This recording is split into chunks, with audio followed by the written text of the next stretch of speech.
का पैसा कटोरा होगा, भीख का कटोरा होगा इन दोगलों के लिए जो हिंदू और हिंदुओं की आस्था, हमने अपनी आस्था से अपनी इच्छा से दी है। हमारे पास कोई पार्टी का नेता नहीं आया, कोई पार्टी का नेता नहीं आया। आज 900 करोड़ की मंशा रख करके लेने वाले टारगेट लेकर के 3700 करोड़ रुपया हम सनातनियों ने दिया। आप जैसे हिंदू विरोधियों ने जब 1 रुपया नहीं दिया तो आरोप और उंगली मत उठाना। भीख का कटोरा जो राम मंदिर भीख मांग करके ऐसे लोग पल रहे हैं हिंदुस्तान में, जो मंदिरों का टैक्स का पैसा ऐसे लोगों के ऊपर लग रहा है। और जो कांग्रेस जो मंदिरों से टैक्स वसूली थी उसकी हिम्मत नहीं थी कि ईदगाह इन मस्जिदों से ले ले। ढोंग नहीं कर रहे तो क्या कर रहे हैं? राम जी को काल्पनिक बताते हैं और शिव मंदिर में बैजनाथ धाम जाते हैं। क्यों जाते हैं भाई? कह रहे भाई मानता हूँ भाजपा ने क्या ठेका लेके रखा है कि वो बताएंगे किसको मंदिर जाना है किसको मंदिर नहीं जाना। वो कह रहे मैं जा रहा हूँ। यार एक मंदिर में तुम जा रहे हो भगवा पहन के, एक मंदिर को तुम काल्पनिक बता रहे हो, फिर कैसी राजनीति है भाई? भाजपा ने क्या ठेका लेके रखा है कि भाई कौन जाएगा कौन नहीं जाएगा? वो भीख मांगने के लिए जा रहे हैं बड़ा वाला कटोरा लेकर के मंदिरों में। और ये जो नया यात्रा है ना, इससे बड़ा वाला कटोरा लेकर चल रहे हैं भीख मांगने के लिए, क्योंकि उनकी दुकानों पे ताला लगा पड़ा है। वो ताला खुलवाने के लिए भीख मांगने के लिए निकले हुए हैं। कि हम तो कह ही रहे हैं पहले से ही कि 2024 में मोदी जी आ रहे हैं और राहुल गांधी अपनी नानी के घर इटली जा रहे हैं। देखिए राहुल गांधी की जो यात्रा चल रही है ना, अखिलेश भी कह रहे हैं कि भाई साहब ये आते हैं इनवाइट ही नहीं करते। मेरी बात सुनिए, एक अकेला राहुल गांधी चल रहा है, देश में आंधी आ रही है और बीजेपी और सारी पार्टियां जो है ना ये बोखड़ाई हुई है। देश की कौन सी इंडिया हाल है? देश की जनता ने फैसला करना है। कौन बौखलाया हुआ है? इनके चेहरे से पता लग रहा है भाई साहब कौन बौखला हुआ है। ये उनको इनसे कह रहे हैं भाई बीजेपी जैसी पार्टी बौखलाई हुई। बीजेपी राहुल गांधी है कभी भी नहीं बौखलाई हुई है, कभी भी। डर गए राहुल गांधी से, तो कह रहे घबरा गए। अरे भाई साहब राहुल गांधी को अपना बचाना भारी पड़ रहा है सिस्टम में। मैं आपको बता दूं, ये भीड़ की बात कर रहे हैं, ये देश की उस पार्टी की बात कर रहे हैं जो सबसे बड़ी पार्टी रही है। ये उसकी बात कर रहे हैं कि भीड़ आ जाती है। मैं तो सिर्फ अपने संस्कृति से जुड़ा हुआ एक सिंगल इंसान की बात करता हूँ, जो ना पॉलिटिक्स में है ना इस तरीके की बात करता है। वो हैं धीरेन्द्र कृष्ण शास्त्री जी। वो दिल्ली में आए थे ना, उनकी भीड़ को संभालने के लिए दिल्ली को कितनी मशक्कत करनी पड़ी। मैं सिर्फ उनसे बताना चाहता हूं कि भीड़ होती क्या चीज है। ठीक है, लेकिन इनकी एक बात तो देखिए आप, कहीं ना कहीं इनकी यार क्या बात है, ना इनके नेता में दम, ना इनकी पार्टी में दम, ना इनका विचारों में दम, ना इनकी कार्यशैली में दम। जो नेता 4 दिन पहले कह रहा था कि राम मंदिर में राजनीति हो रही, दम है, अपनी माँ का दूध पिया है, राजनीति में हो, राजनेता बने हो तो मंदिरों से निकल जाओ। 65,000 मंदिरों में क्यों घुसे पड़े हो? मंदिरों में घुसोगे, मंदिरों की राजनीति करोगे, मंदिरों में कंट्रोल करोगे, ये सब कांग्रेस पिछले 70 साल से कर रही है। किसको बेवकूफ बनाने की कोशिश कर रहे हो? किसको बेवकूफ बनाने की बात कर रहे हो तुम लोग? अगर तुम्हारे अंदर दम है, तुम्हारी बात में दम है, तुम मंदिरों में राजनीति नहीं करते हो, तुम हिंदू धर्म में राजनीति नहीं करते हो, तो निकलो मंदिर से बाहर। Get out. निकलो भाई। अब आप इनसे ये पूछिए, भीख का कटोरा लेके इस देश की जनता ने राम मंदिर को चंदा दिया है, वो तुम्हारे बाप का पैसा था क्या? भीख का पैसा कटोरा होगा, भीख का कटोरा होगा इन दोगलों के लिए जो हिंदू और हिंदुओं की आस्था, हमने अपनी आस्था से अपनी इच्छा से दी है। हमारे पास कोई पार्टी का नेता नहीं आया, कोई पार्टी का नेता नहीं आया। आज 900 करोड़ की मंशा रख करके लेने वाले टारगेट लेकर के 3700 करोड़ रुपया हम सनातनियों ने दिया।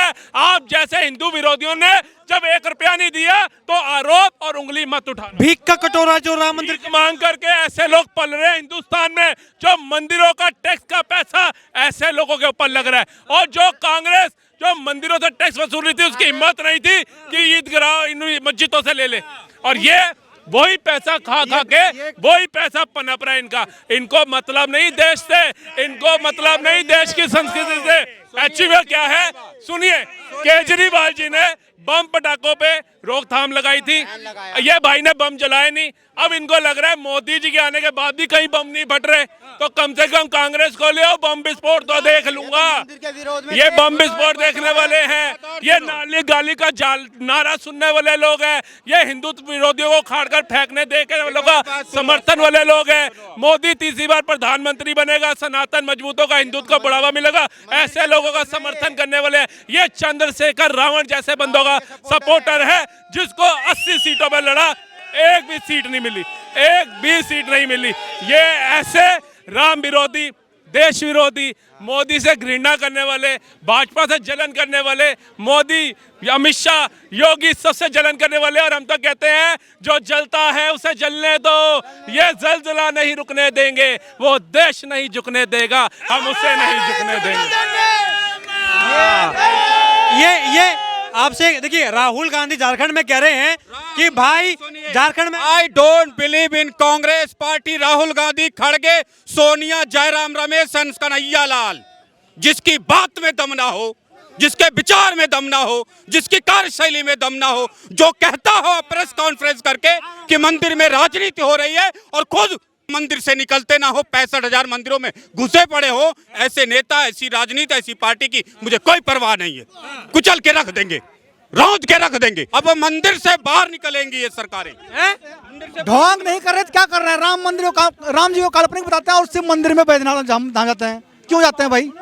अरे भाई मानता हूँ, भाजपा ने क्या ठेका लेके रखा है कि वो बताएंगे किसको मंदिर जाना है, किसको मंदिर नहीं जाना। वो कह रहे हैं मैं जा रहा हूँ। यार एक मंदिर में तुम जा रहे हो भगवा पहन के, एक मंदिर को तुम काल्पनिक बता रहे हो, फिर कैसी राजनीति है भाई? कैसी ये क्या तरीका हुआ भाई साहब? आप राहुल गांधी कर रहे हैं, मीठा मीठा गप गप कड़वा थू। अरे भाई मैं बता रहा हूँ ना, इन भाई का दिमाग वो हो रहा है। नंबर 1 बात। नंबर 2 बात, हमने राम मंदिर का विरोध नहीं करा, हम फिर करें। का विरोध किया है इन्होंने, किया है विरोध, किया है विरोध, किया है विरोध।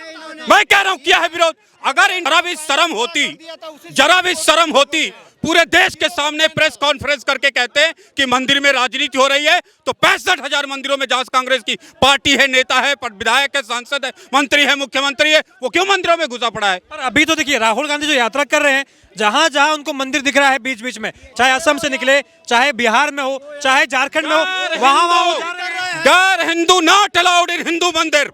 Gate out, get out. पर वो जा रहे हैं मंदिर। वो कह रहे हैं कि मैं मंदिर जाता हूं तो भाजपा भाई रोकती है। भाजपा ने क्या ठेका लेकर रखा है कि भाई कौन जाएगा कौन नहीं जाएगा? वो भीख मांगने के लिए जा रहे हैं, बड़ा वाला कटोरा लेकर के मंदिरों में। और ये जो नया यात्रा है ना, इससे बड़ा वाला कटोरा लेकर चल रहे हैं भीख मांगने के लिए, क्योंकि उनकी दुकानों पे ताला लगा पड़ा है। वो ताला खुलवाने के लिए भीख मांगने के लिए निकले हुए। पर अभी बैद्यनाथ बाबा के दर्शन करते वक्त कह रहे हैं कि भाई सब कुछ मोदी ने बेच दिया है, हम भारत में हिंदू मुसलमान में एकता लाएंगे, मोदी बंटवारा करा रहा है, गरीब आदमी को ही लूट रहा है, हम गरीब आदमी को मजबूत करेंगे, हम जो बड़े बड़े उद्योगपति हैं उन्हें लिमिट में रखेंगे। ये लिमिट के बाहर कर रहे हैं। बैद्यनाथ मंदिर में इन्होंने दर्शन किया, इन्होंने अपने जमीर को मार करके दर्शन किया है, क्योंकि इनका जमीर अलाउ नहीं कर रहा था कि मैं दर्शन करूं, क्योंकि इनकी मजबूरी है। कटोरा इतना बड़ा है, उसको भरना है, और भरने के लिए वो मंदिर में नहीं, पता नहीं कितने मंदिरों में अभी जाएंगे। इनके पास कोई चारा नहीं है। और ये न्याय यात्रा के पीछे जो इन्होंने प्रोपगंडा पाल रखा है ना, अपनी दुकानों को फिर से चालू करने का, लगभग 70 सालों में जितना स्कैम किया इन लोगों ने, आप सबके पास डाटा है इसका। 4,000, 8,000, 32,000 करोड़ ऐसा स्कैम किया इन लोगों ने।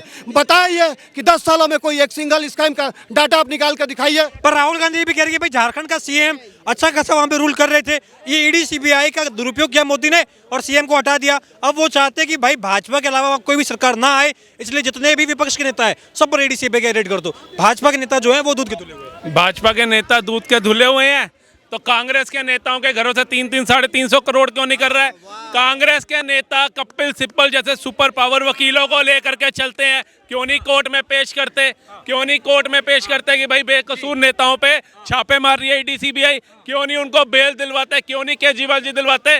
क्या सब बिक गए?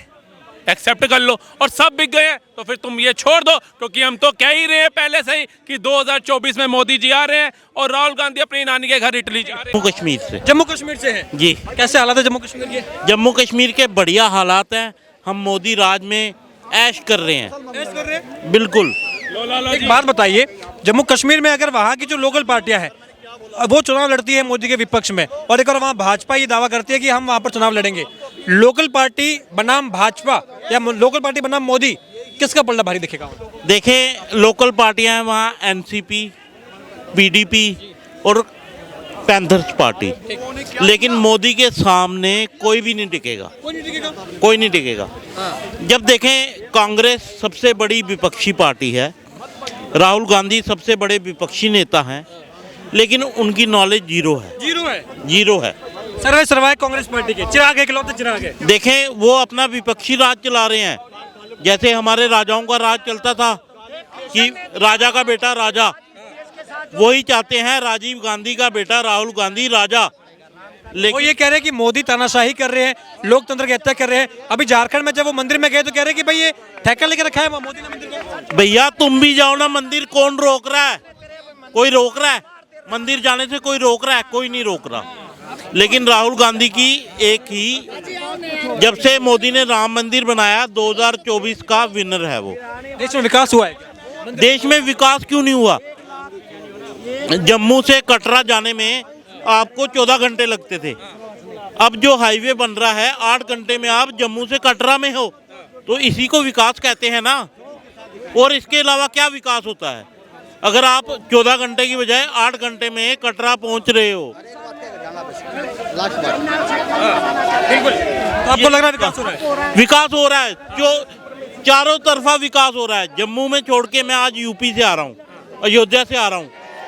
मैंने अयोध्या की तस्वीर ऐसी कभी नहीं देखी। एयरपोर्ट चमचमा रहे हैं, पूरा योगी राज में पूरा यूपी चमचमा रहा है। नीट एंड क्लीन, दिल्ली से अच्छी सफाई। लग रहा है आपको भी विकास हो रहा है, रोजगार, महंगाई, तमाम जो मुद्दे थे। महंगाई भी तो बढ़ गई, वो तो बात की बात है। लेकिन युवा के लिए सर देखिए, हम लोग जो है सो 2021 का क्वालिफाई किए हुए, ठीक है। जो आर्मी का पहले फॉर्म भरे, उसके बाद जैसे हम लोग का रनिंग का टाइम आया, रनिंग किए। रनिंग करने के बाद हम लोग का मेडिकल होता है, मेडिकल किए। हम लोग का अप्रैल में एग्जाम होने वाली थी। अप्रैल में जो है एग्जाम होने वाली थी, वो जैसे कल एग्जाम होगी ना, तो आज रात को बता रहे हैं कि आपका एग्जाम पोस्टपोन करके अगले महीने किए जा रहे हैं। ऐसे अगले महीने कर करके 12 बार तो आप कह रहे हैं ये धोखाधड़ी हो रही है, हाँ? 12 बार पोस्टपोन किए, ठीक है। उसके बाद 2022 आए, ठीक है। 2022 में जो सो फरवरी या मार्च में जो है सो हम लोग का एग्जाम जो है ना, पोस्टपोन के अलावा जो है करते करते तो आपको लग रहा है बेरोजगारी है, तमाम चीजें हो रही है मोदी के? 1.5 लाख युवा थे, 1.5 लाख युवा आर्मी वाले थे, जिसका एग्जाम रद्द कर दिए। लग रहा है मोदी रिपीट कर पाएंगे, क्योंकि आपने कहा बेरोजगारी मुद्दा है। राहुल गांधी भी, पूरा विपक्ष ये कहता है महंगाई बढ़ गई, बेरोजगारी बढ़ गई, भूखमरी बढ़ गई। सबूत के साथ दिखा रहे हैं आप, कैमरा बिल्कुल। आपको लग रहा है ये महंगाई बेरोजगारी का बड़ा मुद्दा है? देखिए, जो लोग कह रहे हैं ना बेरोजगारी बढ़ गई, मैं आपको बताऊं बेरोजगार कौन हुआ है।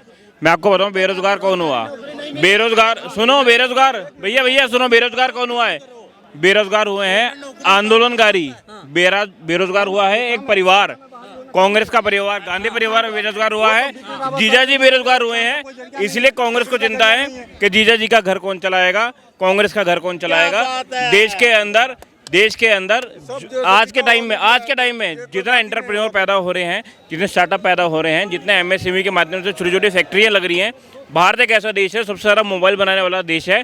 तो अगर भारत में मोबाइल बन रहे हैं तो भारत में ही रोजगार आ रहा होगा ना। तो ये विपक्ष को नहीं दिखता, वो दिखता है, उसको सिर्फ परिवार दिखता है, सिर्फ परिवार और कुछ नहीं।